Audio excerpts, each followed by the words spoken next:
নমস্কার বন্ধুরা, আমি আবারও বেঙ্গলি কিচেনে চলে এসেছি। আর আজকে আমি একটা চিকেনেরই রেসিপি করে দেখাবো। সেটা আমরা সকলেই আলু দিয়ে মুরগির ঝোল করে সকলেই খাই। সেটা সকলে মানে আলাদা আলাদা প্রসেসে করে। তো আমি কোন প্রসেসে করি সেটাই আপনাদের কাছে আমি তুলে ধরবো। তো আজকে আমি রান্নাটা ইন্ডাকশনে করব। এটা গ্যাসেও হবে, ইন্ডাকশনে আমার আজকে আমি আজকে আমার কিচেনে নেই। আমি আজকে আমার কলকাতার ফ্ল্যাটে আছি, সেখানে আমি ইন্ডাকশনে রান্নাটা করে দেখাবো। তো প্রথমে যেটা করেছি সেটা হচ্ছে, এখানে আমি এই রকমভাবে আলুগুলোকে কেটে নিয়েছি, ধুয়ে ভালো করে পরিষ্কার করে জলটাকে শুকিয়ে হলুদ দিয়ে মাখিয়ে অলরেডি রেখেছি, শুধু হলুদ দিয়ে মাখিয়ে রেখেছি। আর এখানে চিকেনটা 500 গ্রাম চিকেন আছে। 500 গ্রাম চিকেনটাকে ভালো করে পরিষ্কার করে ধুয়ে একেবারে শুধু টক দই দিয়ে, মোটামুটি 50 গ্রাম কি 100 গ্রামের একটু কম টক দই দিয়ে ভালো করে এটাকে ম্যারিনেট করে রেখে দিয়েছি। আর কিচ্ছু না। এবার আমি কড়াইটা গরম হতে বসিয়ে দিয়েছি, অলরেডি আমার কড়াইটা গরম হয়ে গেছে। আমি এখানে সর্ষের তেলেই রান্নাটা করব। আর সর্ষের তেলে রান্নাটা যেহেতু করছি, আমি আজকে একটু তেলের পরিমাণটা সামান্য অন্য দিনের তুলনায় একটু বেশি দিচ্ছি। আপনারা চাইলে এটা সাদা তেলেও পুরোটা রান্না করতে পারেন, টেস্টের আমার মনে হয় কোনো হেরফের হয় না। আবার সাদা তেল আর সর্ষের তেল মিক্স করেও করতে পারেন, যেটা আমি প্রতিবারই বলে আসছি, সেটাও আপনারা করতে পারেন। কিন্তু আমি আজকে এটা, আমার কাছে সাদা তেল এই মুহূর্তে নেই, আমার কাছে সর্ষের তেল অ্যাভেলেবেল। তো সর্ষের তেলেই আমি পুরো রান্নাটা করে দেখাবো। প্রথমে তেলটা একটু গরম হয়ে যায়, ফিরে আসছি। আমার তেল গরম হয়ে গেছে, এবারে আমি আলুগুলোকে প্রথমে ভেজে নেব। আলুগুলোকে ছেড়ে দিচ্ছি, একটু আলুগুলোকে ভেজে তুলে রাখবো।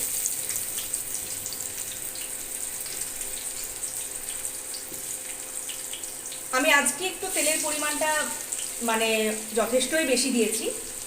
আপনারা চাইলে কম তেলেও রান্না করতে পারেন, কিন্তু আলুটা ভাজার জন্য একটু তো তেল লাগবে, সেই অনুযায়ী আমি তেলটাকে দিয়েছি। এবার আলুগুলো ভেজে নিই, সুন্দর করে একটু লাল লাল করে ভেজে নেব। এপিট ওপিট করে আমরা আলুটাকে ভেজে আবারও ফিরে আসছি। আচ্ছা, এই রকম আলুগুলো যখন ভাজা হয়ে যাবে লাল লাল, তখন আমি এগুলোকে তুলে নেব। আলুগুলো এবার আস্তে আস্তে করে তুলে নিচ্ছি, সুন্দর করে আমি লাল লাল করে ভেজে নিয়েছি। আপনারাও এইভাবেই ভেজে নেবেন।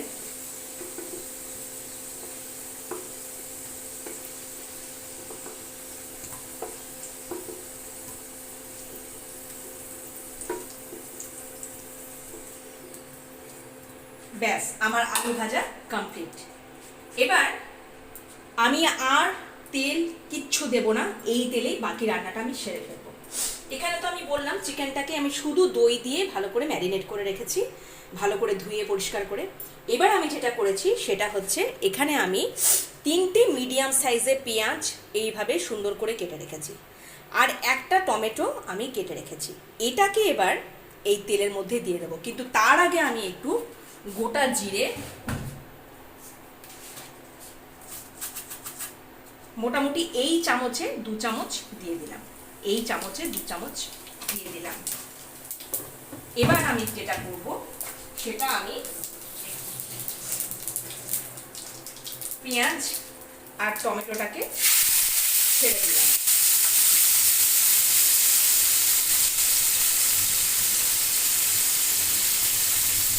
পেঁয়াজ আর টমেটোটাকে এইভাবে ছেড়ে দিলাম, দিয়ে আস্তে আস্তে এটাকে ভালো করে ফ্রাই করে নেব। একটু ফ্রাই হোক, তারপরে আমি একটু লবণ আর একটু চিনি এটাতে অ্যাড করে দেব।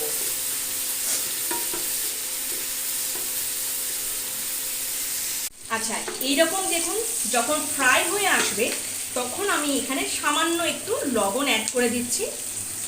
আচ্ছা, এখন আমি কিন্তু সেই লবণটা দেবো না, স্বাদ অনুযায়ী এখন আমি করছি না, একটু জাস্ট লবণ দিয়ে দিলাম, আর একটু সামান্য চিনি দিয়ে দিলাম। পেঁয়াজের কালারটা সুন্দর চলে আসবে, আর লবণটা দেওয়ার মানে হচ্ছে টমেটোগুলো একটু গলে গলে যাবে, একটু নরম হয়ে যাবে, আর পেঁয়াজটাও একটু নরম হয়ে যাবে। এবার এটা হতে হতেই আমি একটা কাজ করব, আমি এখানে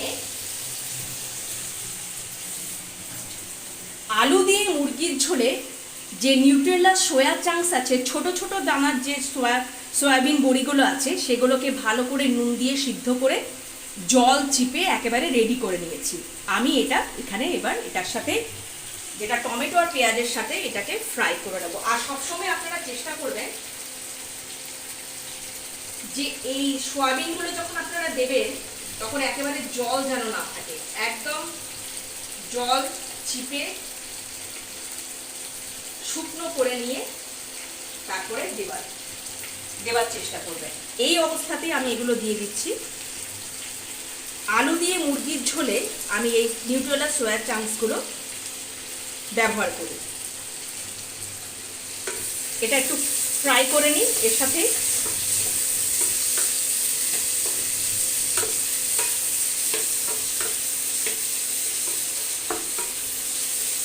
এটা হোক, ততক্ষণে আমি এখানে আজকে কোনো বাটা মশলায় করবো না, শুধু আমি যেটা করে রেখেছি, এখানে একটা টমেটো পেঁয়াজের সাথে ভেজে দিয়েছি, আর একটা টমেটো দেখুন গ্রেটারে গ্রেট করে দিয়েছি। আমি পুরোপুরি কিন্তু মিক্সারে পেস্ট করিনি, গ্রেটারে গ্রেট করে দিয়েছি। আর এখানে ছোট একদম সাইজের 3টে পেঁয়াজ গ্রেট করে, টমেটো পেঁয়াজ একসাথে রেডি করে রেখেছি। এবারে আমি এটাতে দিয়ে দেবো।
আচ্ছা, এটাকে আমি একটু ভালো করে ফ্রাই করে নিই।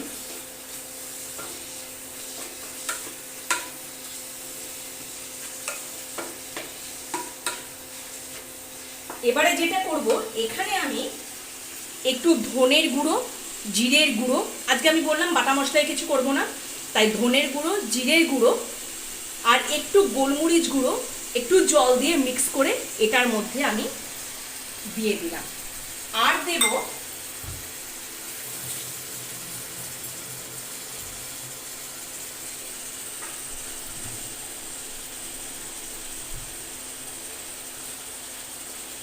আমি এখানে আজকে গার্লিক পেস্ট ইউজ করছি। আপনারা তো যখন মানে রসুন বাটা তো এটা একটু দিতেই হবে, আমি আজকে এরকম গার্লিক পেস্ট ব্যবহার করছি। আপনারা যখন আপনারা এটা রসুন বাটা দিয়েও, মানে রসুনটাকে পেস্ট করেও মানে করতে পারেন, রান্না করতে পারেন। খুব সামান্য পরিমাণ একটু গার্লিক পেস্ট দিয়ে দিলাম।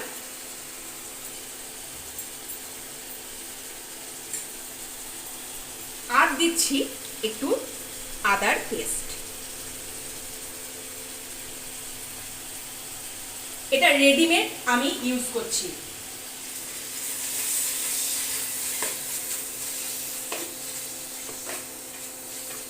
আদার পেস্ট আর রসুনের পেস্ট এটার মধ্যে দিয়ে এখন ভালো মতন কষিয়ে নেব।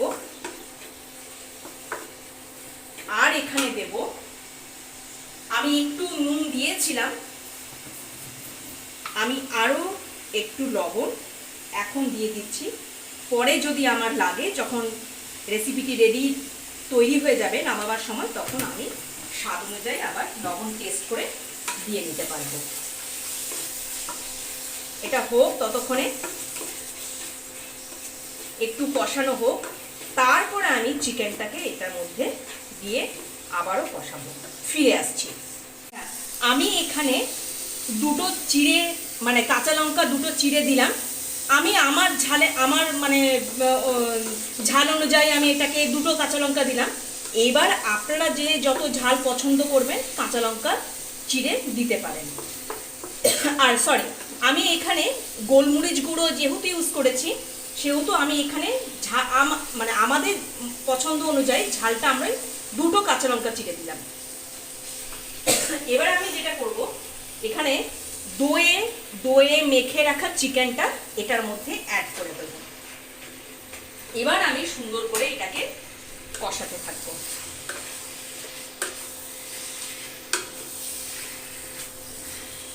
আর চেষ্টা করবেন দইয়ে যেহেতু চিকেনটাকে মেখে মোটামুটি 1 ঘন্টা কি 2 ঘন্টা রাখার। এবার হাতে সময় কম থাকলে সেক্ষেত্রে অ্যাটলিস্ট 15 মিনিট তো 20 মিনিট 15 মিনিট তো অন্তত পক্ষে রাখবেন ম্যারিনেট করে, তাতে করে ভালো হবে।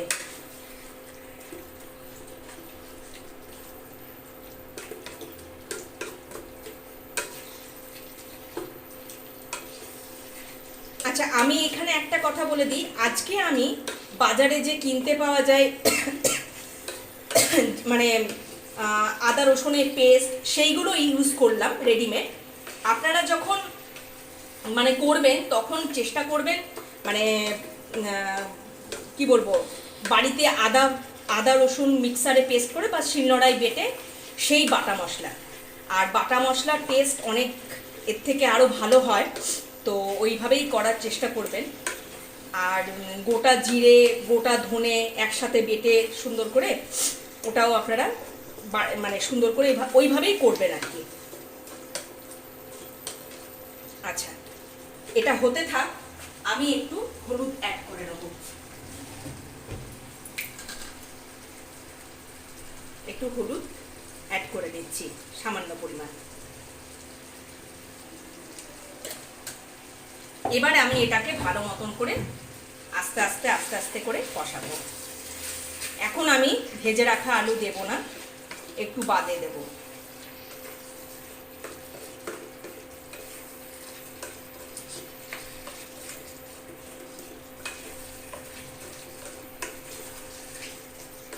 এটা হতে থাকুক, ততক্ষণে আমি ফিরে আসছি। আচ্ছা, এবার আমি এই ভেজে রাখা আলুগুলো অ্যাড করে দিয়ে একটু কষিয়ে নেব।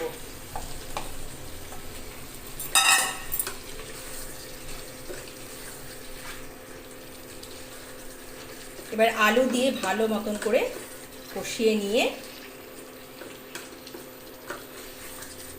আমি আর কিন্তু জল দিইনি, দই থেকে একটু তো জল তো বেরোয়, সেটাতেই কিন্তু মাংসটা হচ্ছে।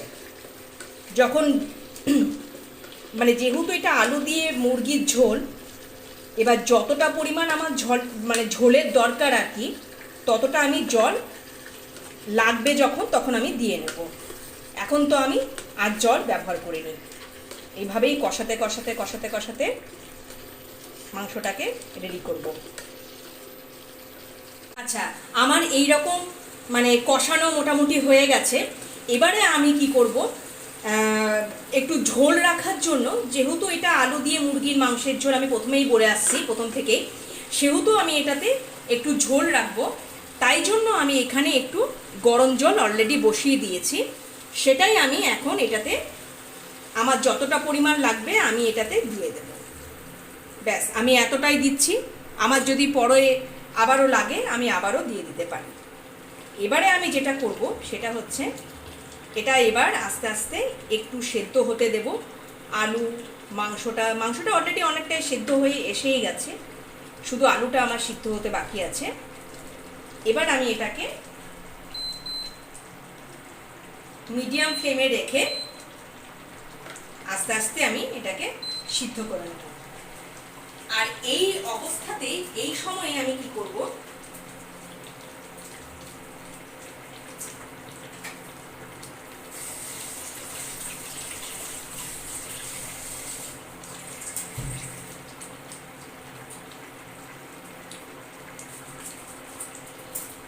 একটু গরম মশলা গুঁড়ো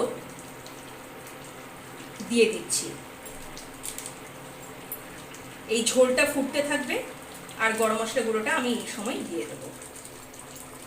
আমি অন্য দিনের তুলনায় একটু বেশি দিলাম, একটু ফ্লেভারটা আসার জন্য দিলাম। আমি এখানে শাহি গরম মশলা ইউজ করলাম। আপনারা কিন্তু বাটাও কিন্তু ইউজ করতে পারেন, দারচিনি, লবঙ্গ, এলাচ একসাথে বেটে সেটাও কিন্তু দিতে পারেন। বাটা মশলার টেস্ট অনেক ভালো হয়, অনেক ভালো।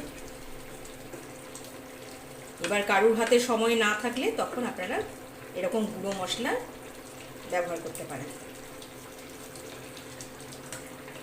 এখন আমি লবণ দেব না, একেবারে নামানোর সময় লাস্ট যখন নামাবার আগে আমি লবণ, একটু মিষ্টি সব চেক করে তারপরে এটা নামাবো।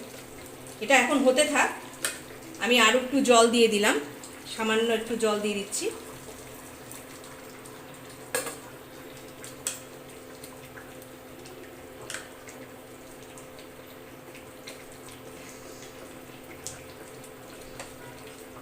ততক্ষণে আমি ফিরে আসছি। আচ্ছা, আমার একদম আলু দিয়ে মুরগির মাংসের ঝোল পুরোপুরি রেডি হয়ে গেছে। শুধু আমি আর একটা কাজ করব, এই রকম। আচ্ছা, আমি তার আগে বলে দিই, আপনারা চেষ্টা করবেন এই রকম ঝোল রাখতে রাখতেই মানে নামিয়ে নেওয়ার। তো আমি শেষে একটা কাজ করব, সেটা হচ্ছে আমি না প্রথমে তো আপনাদেরকে দেখালাম যে আমি একটু গরম মশলা গুঁড়ো দিয়েই দিয়েছি। এবার যখন আমি এটাকে নামাবো তার আগে আমি এখানে কেটে ধুয়ে রাখা ধনেপাতা ওপর দিক থেকে একদম ছড়িয়ে দেবো। এটা দিলে টেস্টটা আরও বেড়ে যায়। আপনারা চাইলে স্কিপ করে যেতেও পারেন, কিন্তু একবার করেই দেখবেন না কেমন লাগে। এবার আমি এটাকে আর বেশি ফোটাবো না। এবার এটা আমি ইন্ডাকশনটা অফ করে দেবো। আমার একদম আলু দিয়ে মুরগির মাংসের ঝোল পুরোপুরি পরিবেশনের জন্য একদম রেডি হয়ে গেছে। রবিবারের লাঞ্চে আপনারা এইভাবে একবার আমার প্রসেসে একবার করেই দেখুন না, তারপরে আমাকে কমেন্টে জানান কেমন লাগলো আপনাদের। আমি অফ করে দিলাম। আর আপনারা চেষ্টা করবেন এরকম যখনই ধনেপাতাটা দিয়ে দেবেন তখনই আপনারা একটা ঢাকা চাপা দিয়ে দেবেন, যাতে ওই ধনেপাতার ফ্লেভারটা যখন আপনারা খাবেন, ফাইনালি যখন আপনারা খেতে বসবেন তখন ওই গন্ধটা পাবেন দেখবেন। তো আপনারা চেষ্টা করবেন একটা ঢাকা চাপা ধনেপাতাটা দেওয়ার পরে আর বেশি না ফোটানো, নামিয়ে নেওয়া আর একটা ঢাকা চাপা দিয়ে দেবেন। এটাই হচ্ছে আমার আজকের মুরগির মাংসের ফাইনাল লুক। আপনাদের যদি কোথাও না কোথাও আমার প্রসেসটি ভালো লেগে থাকে, রান্নার প্রসেসটি, তাহলে আপনারা like, comment, share and subscribe করে দেবেন। আর আবারও আমি ফিরে আসব নতুন কোনো এক রান্না নিয়ে। আজকের মতন সবাই ভালো থাকবেন, সুস্থ থাকবেন। পরের দিন আবার দেখা হচ্ছে নতুন কোনো রান্না নিয়ে। এখনকার মতন টাটা।